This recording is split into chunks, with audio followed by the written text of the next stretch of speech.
James McCoy. I'm 60 years old. I am a lieutenant with the Federal Reserve, and I'm a colon cancer survivor.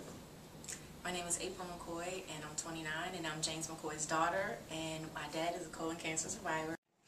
My name is Stotskey-Himelfarb, and I'm a 13-and-a-half-year survivor of stage 3 rectal cancer.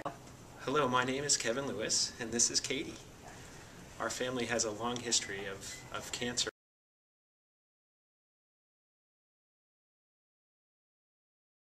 It was definitely humbling to see my parents, someone who gives the impression they're invincible, to be humbled to succumb to particular ailments. It was definitely an emotional time to watch that happen, but then he didn't lose his hair, which was great. So I did lose a lot of weight, though. Yes. I think it's important for colorectal cancer patients and their families to realize that just because one person is going through the treatment, the radiation therapy, or just because they just had surgery, that the whole family actually goes through it. So one person may be diagnosed with the disease, but the whole family goes through the journey and on the journey with that person.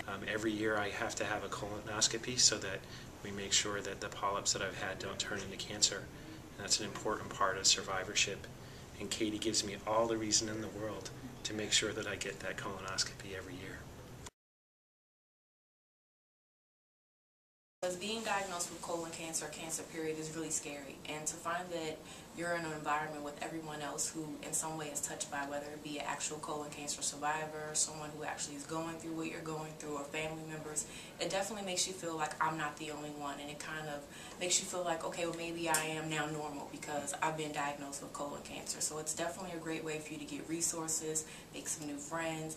I know some funding about different resources with scholarships and help with medical care. So it gives you innovative new treatment options. I think it's definitely a really good way to get resources for what your current condition may be. I think it's great that the conference is focusing on families and is bringing families together, and I think it's important for them to know what is involved going through treatment.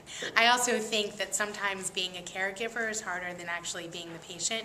I've been on both sides of the coin. I've been a caregiver for both of my parents, and it was much harder for me to be the caregiver than it was for me to be the patient. So I think it'll be great for other caregivers to be able to talk to other caregivers or other family members, I should say, and caregivers, and to be able to discuss what the challenges they face are.